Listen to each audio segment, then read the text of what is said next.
नमस्कार फ्रेंड्स, आप सभी का स्वागत है जीके बकेट स्टडी ट्यूब पर। भारत और समकालीन विश्व एनसीईआरटी की बुक है और इसी से लिया गया चैप्टर है औद्योगिकरण का युग। तो चलिए स्टार्ट करते हैं और देखते हैं। इसके अलावा बता दूं कि हमारा जो यह नोट्स है यह पीटी और मेंस दोनों के लिए उपयोगी है। यदि आप हमारे ग्रुप से जुड़ना चाहते हैं तो दिए गए नंबर 7470495829 पर संपर्क कर सकते हैं और वहां से इसका पीडीएफ भी प्राप्त कर सकते हैं। तो स्टार्ट करते हैं। जो भी यहाँ महत्वपूर्ण प्रश्न बनते हैं उन सभी को हम देखेंगे। लेते हैं पहला प्रश्न। 1840 के दशक तक औद्योगिकरण के पहले चरण में सबसे बड़ा उद्योग कौन बन चुका था? तो यहाँ पर कपास उद्योग, प्राचीन काल में कपास उद्योग जो औपनिवेशिक काल था उस समय बहुत बड़ा उद्योग था। तो कपास उद्योग के बाद ही लोहा और इस्पात उद्योग का विकास हुआ, क्योंकि जब उपनिवेश में रेलवे का विस्तार होने लगा तो उसके बाद से लोहे के उपयोग में वृद्धि हुई। तो इंपॉर्टेंट फैक्ट है, आपको याद रखना है। नेक्स्ट क्वेश्चन है, जेम्स वाट ने किसके द्वारा बनाए गए भाप के इंजन में सुधार किए और 1871 में नए इंजन का पेटेंट करा लिया? तो जो जेम्स वाट ने जिसके द्वारा बनाए इंजन में सुधार किए उनका नाम था न्यूकॉमेन। तो आपको याद रखना है, इंपॉर्टेंट फैक्ट है यह भी। आगे बात करते हैं। 1917 में कलकत्ता में देश की पहली जूट मिल लगाने वाले मारवाड़ी व्यवसायी का क्या नाम था? तो जैन व्यवसायी इनको बोल सकते हैं, मारवाड़ी स्थानीय भाषा में कहीं कहीं बोला जाता है। तो इनका नाम था सेठ हुकुम चंद। इंपॉर्टेंट है, यह भी ध्यान रखें।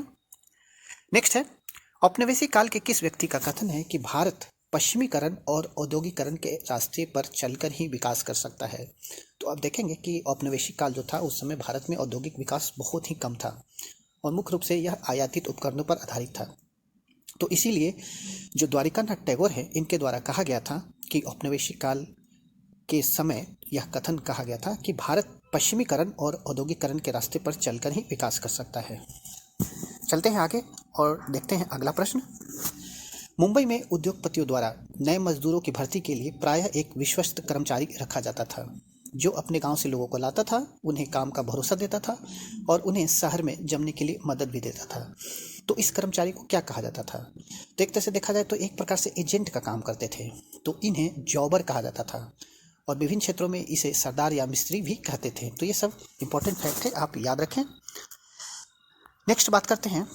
औपनिवेशिक काल में भारत में औद्योगिक उत्पादन पर वर्चस्व रखने वाली जो यूरोपियन प्रबंधकीय एजेंसियां थीं उनकी दिलचस्पी किस प्रकार के उत्पाद में थी? तो देखिए, जो औपनिवेशिक काल था उस समय जो भी कंपनी थी उनका मुख्य उद्देश्य था लाभ कमाना। तो वो ज़्यादातर ऐसे उत्पाद बनाते थे जिनकी भारत में बिक्री के लिए नहीं बल्कि मुख्य रूप से निर्यात किया जा सके, क्योंकि निर्यात के द्वारा ही ये लाभ कमाते थे। जैसे कि चाय हो गया, कॉफ़ी के बागान हो गए, खनन, नील और जूट व्यवसाय आदि। तो ये सब फैक्ट जो हमारा आज का चैप्टर है उससे एक्सट्रैक्ट किया गया है और बहुत ही इंपॉर्टेंट है। सामान्य से भी कुछ प्रश्न थे लेकिन उनको छोड़ दिया गया है क्योंकि वो सब सामान्य किताबों में आपको मिल जाएंगे, लेकिन कुछ एक्स्ट्रा जानकारी है जिनको एक्सट्रैक्ट करके आपके लिए लाया गया है। इसके बाद बात करते हैं बहुत ही इंपॉर्टेंट फैक्ट्स के बारे में। ये सब इंपॉर्टेंट फैक्ट इसीलिए महत्वपूर्ण है क्योंकि इंटरव्यू के साथ साथ मुख्य परीक्षा जो होती है वहाँ पर भी आप यूज कर सकते हैं। देखते हैं। 1772 में ईस्ट इंडिया के कंपनी के एक अफसर हैं हेनरी पतुलो, इनके द्वारा कहा गया था, भारतीय कपड़े की मांग कभी कम नहीं हो सकती क्योंकि दुनिया के किसी और देश में इतना अच्छा माल नहीं बनता। तो यह कथन इसीलिए इम्पोर्टेंट हो जाता है कि इससे हम अनुमान लगा सकते हैं कि उस समय भारत में जो कपड़ा था उसकी क्या स्थिति थी। बहुत इंपॉर्टेंट था। लेकिन प्रश्न यहाँ उठता यह है कि जब भारत की जो कपड़े की स्थिति थी, व्यवसाय था, जब इतना अच्छा था तो 19वीं सदी की शुरुआत में भारत के कपड़ा निर्यात में गिरावट क्यों आने लगी? और यह गिरावट लंबे समय तक जारी रही। 1811-12 में सूती माल का हिस्सा कुल निर्यात में 33% था जो 1850-51 में मात्र 3% रह गया। तो इस प्रकार के प्रश्न सामान्यतः इंटरव्यू में भी पूछे जाते हैं, तो भारत के संदर्भ में है इसीलिए यह महत्वपूर्ण बन जाता है। तो आपको यह जानना जरूरी हो जाता है। तो पहला कारण देखा जाए तो इसमें यह था कि इंग्लैंड में जो कपास उद्योग विकसित हुआ तो उसके बाद वहाँ से उद्योगपति यह चाहते थे कि दूसरे देश से जो आयात होकर कपड़ा आता है, जैसे कि भारत से आयात होकर इंग्लैंड में कपड़ा जा रहा है, तो उसके आयात पर रोक लगे। तो इसीलिए उन्होंने सरकार पर दबाव डाला कि जो आयातित कपड़े हैं उस पर आयात शुल्क वसूल किया जाए। इससे होगा क्या कि जो कपड़े आयात होकर आएंगे वह महंगे हो जाएंगे इंग्लैंड में, तो इससे भारतीय कपड़े वहाँ पर महंगे हो जाएंगे और वे कपड़े खरीदने के लिए हतोत्साहित होंगे, और जबकि वहाँ के जो लोकल मैनचेस्टर वगैरह में जो कपड़े बनते थे वे सस्ते हो जाएंगे अपेक्षाकृत भारतीय के कपड़ों से। तो इसी कारण से पहला रीज़न यह था कि वहाँ पर जो भारत से आयात होकर कपड़ा आता था उस पर टैक्स लगाया गया। दूसरे रीजन की बात करें तो दूसरी तरफ देखा जाए तो ईस्ट इंडिया कंपनी ने दबाव डाला कि जो ब्रिटिश कपड़े हैं उसको भारतीय बाज़ारों में बेचा जाए, यानी कि मैनचेस्टर में जो कपड़ा बन रहा है उसको बाहर भी बेचने की व्यवस्था हो। तो ईस्ट इंडिया कंपनी पर यह दबाव डाला गया। तो ये जो दो कारण थे, इन दो कारणों से भारत का सूती कपड़ा जो विश्व में सर्वोत्तम माना जाता था उसकी स्थिति देखा जाए तो दयनीय होने लगी। और इस प्रकार 19वीं सदी की शुरुआत में ब्रिटेन के वस्त्र उत्पादों के निर्यात में नाटकीय वृद्धि हुई, मतलब बहुत ही ज़्यादा वहाँ पर वृद्धि हुई। और 18वीं सदी के आखिरी में भारत में उत्पादों का न के बराबर निर्यात होता था। तो भारत के जो कपड़े थे उनका निर्यात बहुत ही कम हो गया। तो ये दो कारण आपको याद रखना है। मैं इसीलिए यह प्रश्न बता रहा हूँ कि इंटरव्यू में मुझसे यह प्रश्न पूछा गया था कि भारत के कपड़ा जब इतना अच्छा है तो आखिर 19वीं सदी में इसके निर्यात में गिरावट क्यों आने लगी। तो है तो बहुत सा सामान्य सा प्रश्न, आपने पढ़ा भी होगा, लेकिन इन छोटी छोटी चीज़ों को अगर आप ध्यान में रखेंगे तो मेंस हो चाहे इंटरव्यू हो आप काफ़ी अच्छा कर पाएंगे। तो जो भारत में आयात कपड़ा हो रहा था, भारतीय आयात में 31% हो चुका था उस समय। 1850 तक आते आते सूती कपड़ा का आयात जो है 31% हो चुका था। 1870 तक यह आंकड़ा 50% के ऊपर चला गया। तो इस प्रकार भारत में कपड़ा बुनकर के सामने दो प्रकार की समस्या आ गई। एक समस्या यह थी कि उनका निर्यात बाजार समाप्त हो रहा था, क्योंकि अब कपड़ा निर्यात नहीं हो रहा था, क्योंकि ब्रिटेन ने वहाँ पर मैनचेस्टर में जो उनका देश था, कंट्री था, वहाँ पर आयात शुल्क लगा दिया। और दूसरा, स्थानीय बाजार सिकुड़ने लगा, क्योंकि स्थानीय बाजार में वहाँ से इंग्लैंड से बने कपड़े भारी मात्रा में आने लगे। तो ये इम्पोर्टेंट फैक्ट था जो शेयर करना आपको ज़रूरी था। इसके बाद बात करते हैं प्रथम विश्व युद्ध एवं भारतीय उद्योग। तो आपने सुना होगा कि प्रथम विश्व युद्ध में भारतीय उद्योग को बहुत लाभ हुआ। तो आखिर किस कारण से लाभ हुआ, तो उसका रीज़न भी आपको जानना चाहिए। इंटरव्यू में इसी तरह के प्रश्न पूछे जाते हैं। तो पहले विश्व युद्ध ने किस प्रकार से भारतीय उद्योग के लिए एक बिल्कुल नई स्थिति पैदा कर दी, यह हम यहाँ पर देखेंगे। तो ब्रिटिश कारखाने सेना की ज़रूरत को पूरा करने के लिए युद्ध संबंधी उत्पाद बनाने में व्यस्त हो गए, क्योंकि वहाँ जो उपभोक्ता वस्तु बनते थे अब वहाँ पर युद्ध संबंधी उत्पाद बनने लगे। तो उस स्थिति में हुआ क्या, तो मैनचेस्टर में माल जो कम होने लगा उत्पादन, तो उस स्थिति में वहाँ पर जो उपभोक्ता सामान थे उसके लिए भारतीय बाजार को रातों रात एक विशाल देशी बाजार मिल गया। ठीक है, तो युद्ध लंबा खींचा। तो युद्ध जब आप जानते ही हैं कि 1914 से चला युद्ध, तो 1919 तक चला। तो इस प्रकार से भारतीय कारखाने में भी अब फौज के लिए जूट की बोरियां, वर्दी, कपड़े, टेंट इत्यादि, चमड़े के जूते, ये सब बनने लगे। तो जब इतने सारे मात्रा में औद्योगिक उत्पाद बनने लगे तो निश्चित रूप से यहाँ के जो उद्योगपति होंगे उनको काफ़ी मुनाफा होगा।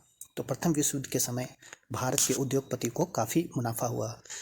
और यही कारण था कि अब जब पिछला चैप्टर में हमने पढ़ा था सविनय अवज्ञा आंदोलन में उद्योगपतियों ने काफ़ी समर्थन दिया था।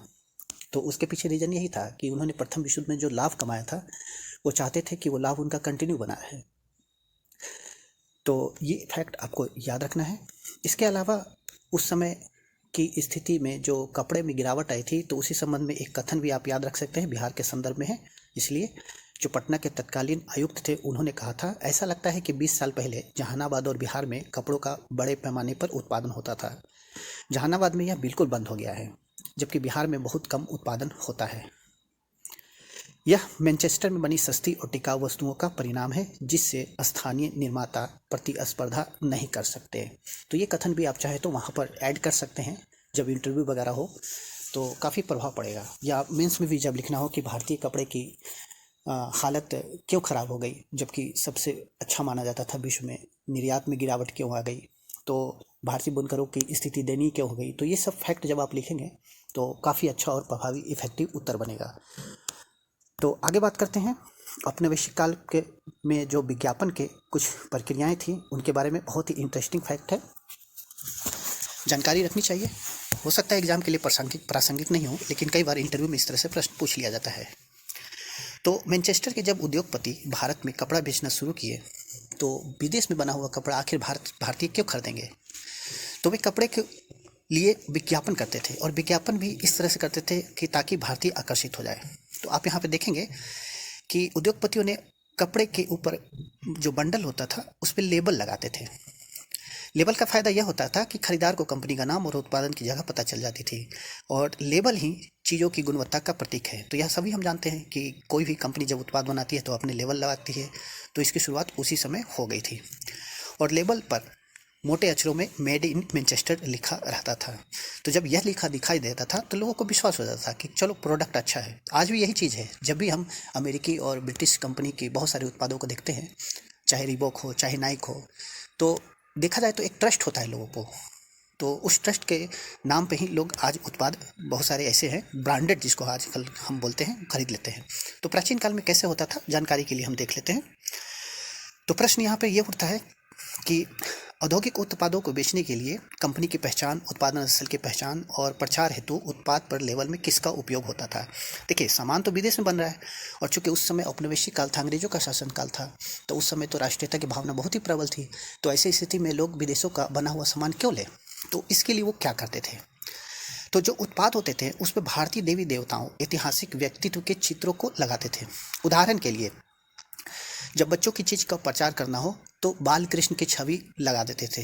तो आपने नाम सुना होगा वुडवर्ड्स ग्राइफ वाटर, अभी भी वो मिलता है। तो ग्राइफ वाटर, जब बच्चे की दांत निकलती है तो ग्राइफ वाटर हम लोग देते हैं। तो ये औपनिवेशिक काल में भी उस समय मिलता था। तो उस समय के जो ग्राइफ वाटर थे उस पर कृष्ण की छवि लगा दी जाती थी, बाल कृष्ण की। तो एनसीईआरटी बुक में आप देखेंगे उसमें चित्र भी है, और वहीं से हमने यहाँ पे कुछ चित्र लिया है।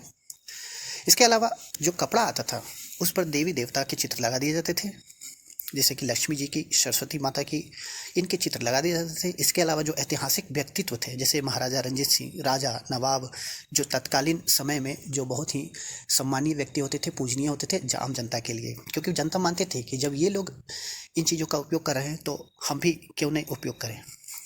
तो ये स्थिति थी। अब आप देखेंगे कि तस्वीरों को जो आप दिखाई दे रहा है यहाँ पर, मैं दिखाता हूँ अभी मार्कर से, कि ये तस्वीर आप देखें, इसमें भगवान विष्णु को दर्शाया गया है। तो देवी देवता की तस्वीर के बहाने निर्माता यह दिखाने की कोशिश करते थे कि ईश्वर भी चाहता है कि लोग उस चीज़ों को खरीदें, और विदेश में बनी चीज़ भी भारतीयों की जाने पहचाने से लगे और उसका उपयोग करें।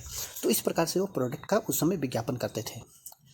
इसी क्रम में जब भारतीय लोगों ने विज्ञापन बनाए, तो पहले तो हमने देखा कि विदेशियों ने भारतीय के जो देवी देवता थे, जो महान व्यक्तित्व थे, उनका प्रयोग किया। लेकिन भारत के जो उद्योगपति थे, जब वो विज्ञापन बनाते थे तो उसमें वो राष्ट्रवादी संदेश देते थे। जैसे कि अभी देखा जाए तो बाबा रामदेव हैं, उनके जो उत्पाद हैं वो आयुर्वेद हैं, और कहीं ना कहीं वो भी राष्ट्रवादी संदेश देते हैं कि अपने राष्ट्र में बना हुआ चीज़ यूज किए, प्रयोग करें। तो उस तरह की चीज़ उस समय भी थी, और यह उस समय ज़रूरी भी था।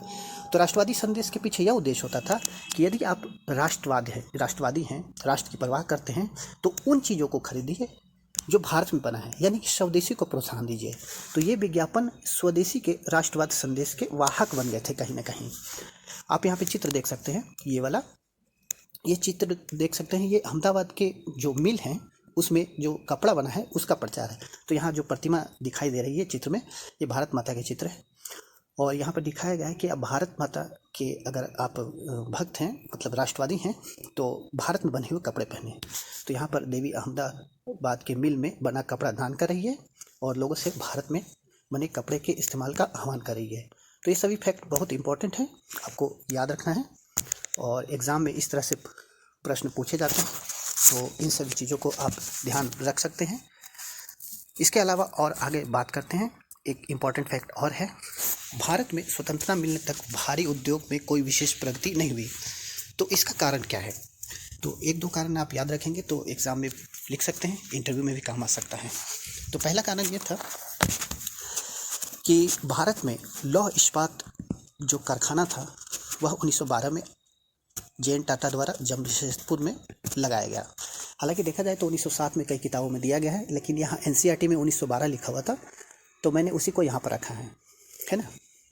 तो जैसा कि आप जानते हैं कि किसी भी उद्योग को लगाने में आधारभूत संरचना में जो लौह इस्पात उद्योग होता है उसका बहुत ही महत्वपूर्ण होता है, योगदान होता है, क्योंकि उसी के बाद अन्य बहुत सारे उद्योग जो है डेवलप होते हैं। तो भारत में मुख्य रूप से उस समय सबसे पहले कपास का उद्योग लगा था, लेकिन कपास उद्योग अन्य उद्योगों को प्रोत्साहन नहीं दे सकता।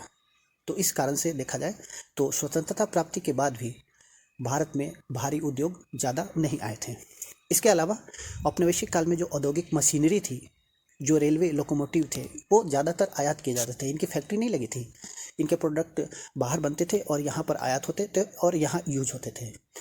और इसी कारण से स्वतंत्रता मिलने तक भारी उद्योग कोई खास आगे नहीं बढ़ सका भारत में। लेकिन जैसे ही भारत को स्वतंत्रता मिली तो आपने देखा होगा कि पंचवर्षीय योजना के माध्यम से उद्योगों को यहाँ प्रोत्साहन दिया गया, भारी भारी उद्योग लगाए गए। तो इस प्रकार से बाद में भारत ने औद्योगिक गति पकड़ी और भारत में औद्योगिक विकास धीरे धीरे हुआ और आज हम इस स्थिति में पहुँच गए हैं। तो ये सब इम्पोर्टेंट फैक्ट हैं। मैं तो सबसे कहना चाहूँगा कि जो मैं होमवर्क देता हूँ उसको सब आप लोग अच्छे से पढ़ें, क्योंकि जब आप होमवर्क को अच्छे से पढ़ेंगे तो सभी चीज़ों को समझेंगे और एग्ज़ाम में, इंटरव्यू में या किसी भी प्रकार के डिबेट में किस तरह से फैक्ट का यूज करेंगे, ये सब बहुत धीरे धीरे क्लियर हो जाएगा जब तक आप बेसिक पढ़ेंगे नहीं। तो ये था हमारा आज का चैप्टर। इसके अलावा बता दूं कि जो भी जुड़ना चाहते हैं ग्रुप में जुड़ सकते हैं। हमारे ग्रुप के माध्यम से कई पहले चयनित भी हो चुके हैं, तो उनके बारे में यहाँ पर थोड़ा सा विज्ञापन दिया गया है। तो इसी के साथ हमारा आज का वीडियो समाप्त होता है। नेक्स्ट वीडियो के साथ कल आएंगे। Thank you very much.